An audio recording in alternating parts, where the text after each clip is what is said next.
All right, I would like to welcome to the program Don Baker and Curtis Cockrum. How are you guys?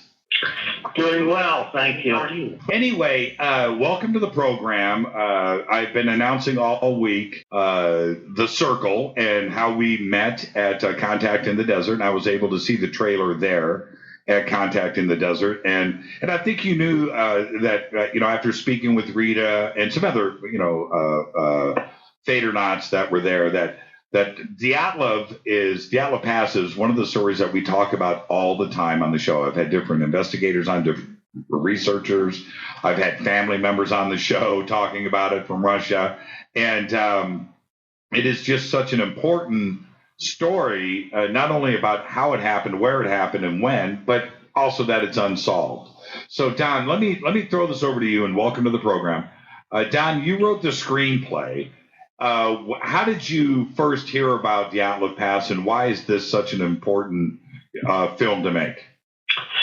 Thank you, Jimmy. Thanks first off for having us. You've got a great show, and we really appreciate talking to you.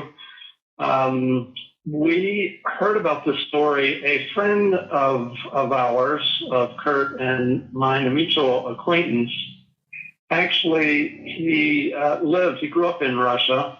He was born in Russia, but he has a lot of family. He came to the U.S. at an early age, and most of his family is still in Russia.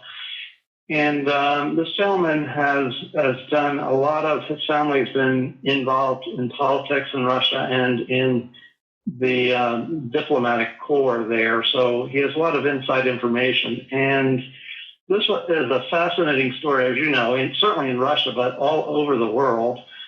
And our friend brought us this story. It was about 4 years ago, and we started looking into it, and we found out that some of the information that he was telling us was really astounding. I mean, it was stuff that had been covered up and really been hidden from not only the Russian populace, but also the world populace for a long time by the Russian government. So we got really enthused about it, and that's sort of how we came together on the project. And how did you two meet? Yeah, actually we met, gosh, I think Don and I both had hair back then. It's been so long ago, but probably about 10, 12 years ago, we met in the infomercial industry. And Don has a strong background in the industry. He's wrote a lot of scripts for infomercials, and he's done several other screenplays. And we met through the info industry working on other projects. And when you started to get the idea together and you get the screenplay done, in the normal channels of getting projects like this off the ground, you've got to go to a film studio. You've got to pitch it. You've got to go into some VP of production and pitch and keep your fingers crossed, and hopefully you won't get slapped around too bad. You know, that was the old way of doing things. This is a brave new world, and you chose to go the Kickstarter route. Why Kickstarter? And did you feel that you were going to get the film made no matter what, because you didn't want to deal with the studio brass? Don, you want to take that, or you want me to answer that one? Kurt, go ahead. You're involved in that end, so go for it. Well, yeah, we originally started this being a small independent production company.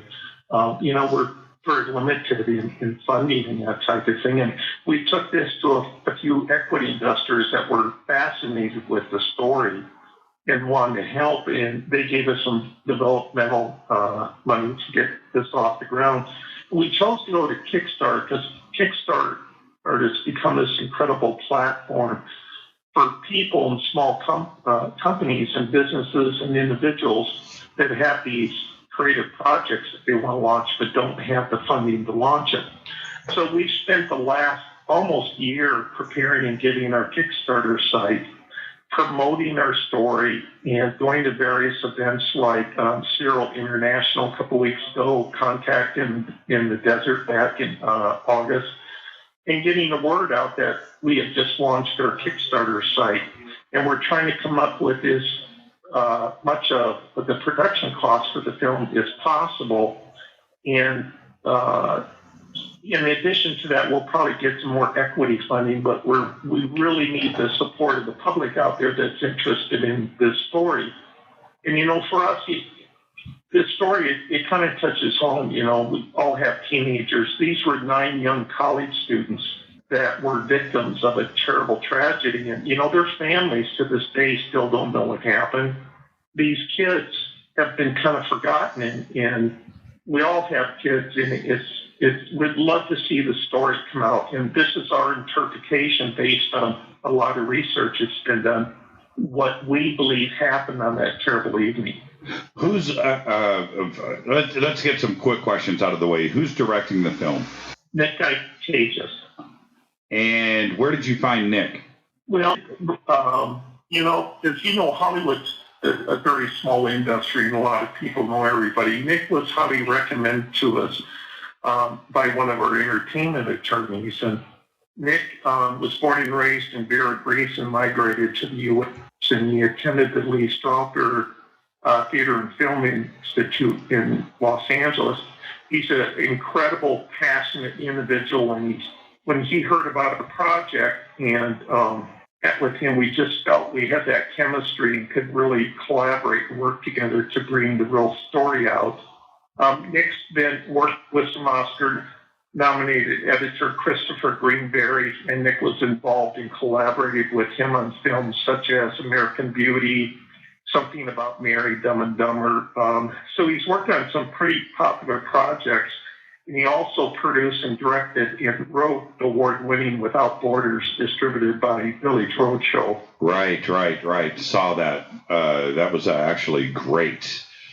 Now, with Kickstarter, you always have to have the really cool packages. What are some of the cool things? If I'm like a $10,000 guy, what do I get? What kind of gift bag do I get? I will handle that one. This is Don, and we are, we have so many incredible packages on there, and you can do everything from, obviously you can get typical kinds of things like T-shirts and hats for the film. You could get a signed script of the film. If you want, there are some higher rewards, which are visits to the film set, for instance. You could even be a member of the acting of the cast. You can have dinner with the director. You could have dinner with the producers or some of the actors and actresses who will be participating in the film. And, so really it runs the gamut. There's even a place where if you would like to, I think it's, maybe it's 9,000 or somewhere right around there, but you can get your name in your business name in the movie, like maybe it's on a sign or a menu or who knows what. But it's really pretty interesting. And that's the great thing about Kickstarter, is that it kind of allows you to tailor the awards to the rewards to everyone's budget. Because if you have $10, you can find something. If you have $10,000 that you want to be in the film, you can. It also allows that opportunity for contributors. So Kickstarter has been so helpful to us, and we really look forward to having a successful campaign on there. When does the campaign end, guys? It's ending in about 35 days from now. Okay, so 35 days left for the push. Well, any way that we can help you, I will ask our audience now, and I've announced it every day on the show. Don and Kurt would appreciate any contribution. Just go to Kickstarter. The links are at jimmychurchradio.com. Go contribute. It's a cause that is worthy of your donations. And I really, really appreciate anything that anybody can do. And Don and Kurt, we'll have you back on the show in about a month or so. We'll see how things are doing on Kickstarter. And then, of course, we'll be visiting the set when things are in production. Thank you so much, guys. Terrific. Thanks for having us. Thank you. Don Baker and Curtis Cochran, the executive producers of The Circle. Just go to the banner at jimmychurchradio.com. It's very simple. Just click on it, head over to Kickstarter, and help out our good friends. They are fellow Fadernauts. Thank you, Don. Thank you, Curtis.